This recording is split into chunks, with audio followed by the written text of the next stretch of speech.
بسم الله الرحمن الرحيم. السلام عليكم متابعيني، شلونكم؟ إن شاء الله بخير. عساكم إن شاء الله دوم بخير. فيديو اليوم راح أشرح لكم بيه شلون تقرأ الكلتشر، يعني الزرع مال اليورين مال الإدرار. فحتى لا يكون الفيديو طويل عليكم راح نبدي بالموضوع مباشرة.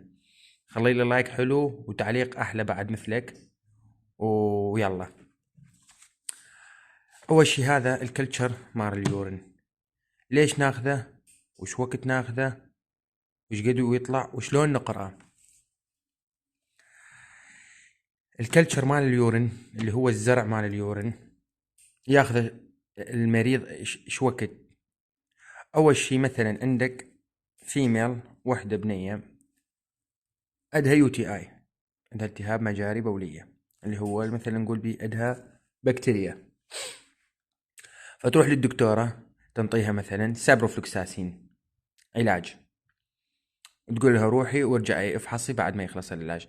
خذت الدوز الجرعه مالتها، ورا ما يعني خلص العلاج تفحص اليورين يطلع عندها هم التهاب، مثلا كان عندها صليبين وموجود بعد عندها صليبين بكتيريا.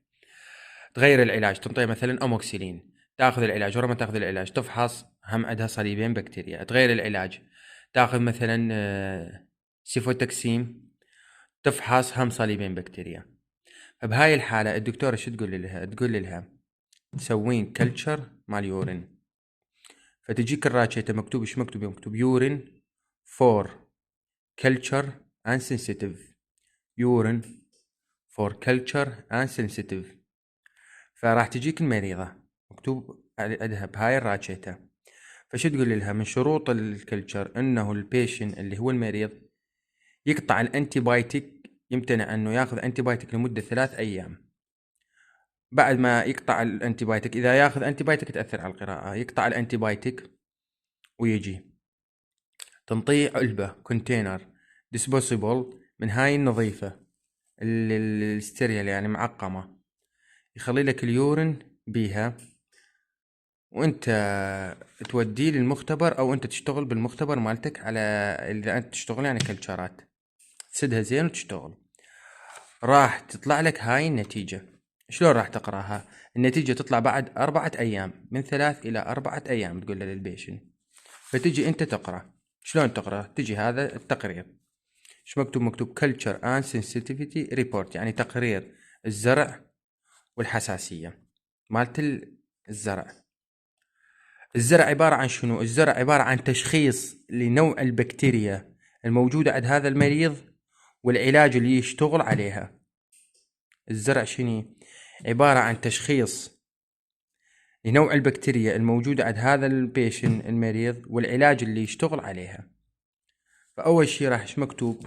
السبيسمن، العينة، يعني انت ايش مشتغل؟ عينة شنو؟ عينة ادرار، عينة دم، عينة مسح نسائية، شوف مثلا فيجينال، يورين، ووند سواب. فانت شوف ايش مشتغل؟ مشتغل يورين، هذا اللي مشتغل الزرع، مشتغل يورين، زرع ادرار. الريزولت النتيجة، يعني ايش طلع عندها؟ هيفي جروث، يعني الجروث يعني شغلات نامية، يعني نقول يعني مستعمرات او شغلات نامية كثيرة. heavy of E. coli isolated، يعني من بكتيريا الاي كولاي. تعرفون انتم البكتيريا انواع، اكو ستريبتوكوكس واكو الستافيلوكوكس والشايجيلا والسالمونيلا والكليبسيلا والاي كولاي، فانواع. فاحنا قلنا التشخيص للبكتيريا الموجودة والعلاج اللي يشتغل عليه. فالبكتيريا اللي اشتغلت شني الموجودة، العفو، اللي شخصوها هي اللي اي كولاي. وتجي على هذا الجدول السنسيتيفيتي، الحساسية. هذا الجدول ايش بيه عبارة عن الانتيبايتك، انواع الانتيبايتك، وكل وحدة مكتوب قدامها حرف، يا اما اس يا اما ار. حرف الاس يعني سنسيتيف، يعني هذا الانتيبايتك صار حساسية للبكتيريا بهذا الانتيبايتك.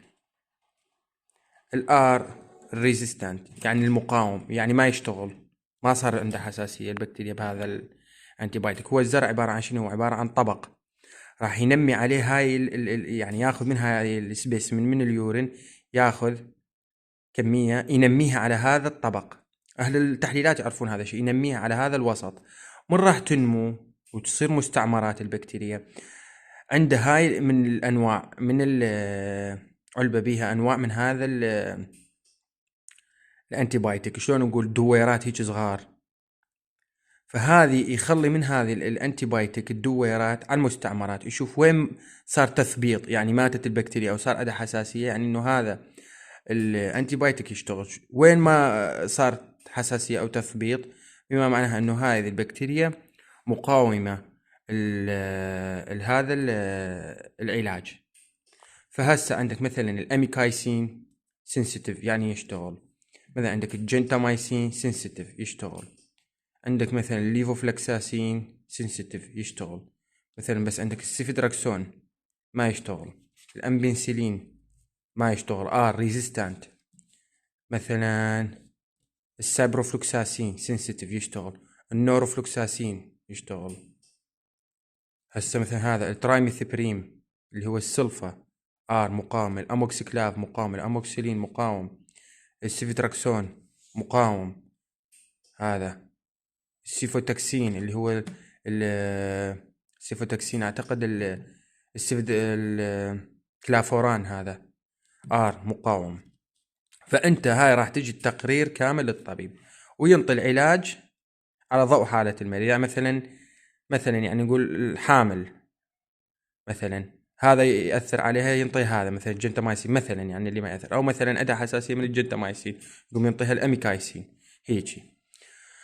فهنا راح تجي الاس يعني سنسيتيف، منطيك التعليمات. اس يعني سنسيتيف to therapeutic doses of antibiotic، يعني هذا الاس يعني حساس لهذا العلاج من الانتيبايوتيك. والام اس يعني sensitive to higher dose of antibiotic، يعني حساسية وسط، يعني لازم تنطي جرعة عالية حتى يشتغل.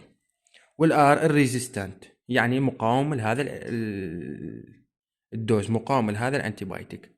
وهاي النتيجة الأخيرة يقول الأميكايسين give base zone، يعني من زرع الطبق الأميكايسين انطى خوش تثبيط، يعني قتل البكتيريا ثبطها، انطى خوش تثبيط. give base zone in sensitive test، يعني هذا الأميكايسين انطى خوش تثبيط. والجنتامايسين is second choice، يعني انت اذا ما تريد هذا هم يشتغل زين. يعني اذا انت ما اميكايسين ما يشتغل، الجنتامايسين يعني اذا ما تريد مثلا عندك حساسية منه او يأثر عليك، الجنتامايسين هم يشتغل انطى خوش تثبيط. اذا مو الجنتامايسين الليفوفلوكساسين، اذا مو هذا مثلا السابروفلوكساسين، مثلا اللي هو السبرودار، او هذا النوروفلوكساسين. فانت يعني حتى اذا تاخذ الزرع، انت من خلال هذا الجدول راح تعرف شلون تقرا وشلون تاخذ العلاج. بس افضل انه تستشير طبيب او صيدلي، لان اذا يعني النساء عندهن حمل اكو علاجات تاثر على الحمل، او احد عنده حساسيه او علاج ياثر على القلب او على الضغط، فالافضل تستشير طبيب او صيدلاني يعني. يعني الزروع انواع، اكو يورين، اكو الفيجينال والسيرفايكال المسح النسائيه، اكو الووند سواب يعني كلتشر الجروح، اكو كلتشر الحروق البورن سواب، اكو كلتشر السيمن، اكو كلتشر البلد، اكو كلتشر اي سواب، اكو اي سواب مال العين، قيح العين يعني التهاب العين، قيح التهاب الاذن. فالكلتشرات يعني هواي، وانا حاولت اختصر لكم قدر المستطاع. ان شاء الله اكون قد يعني افدتكم واستفادتم من هذا الفيديو. لا تنسوني من اللايك والاشتراك. تحياتي اخواننا لكم ومع السلامة.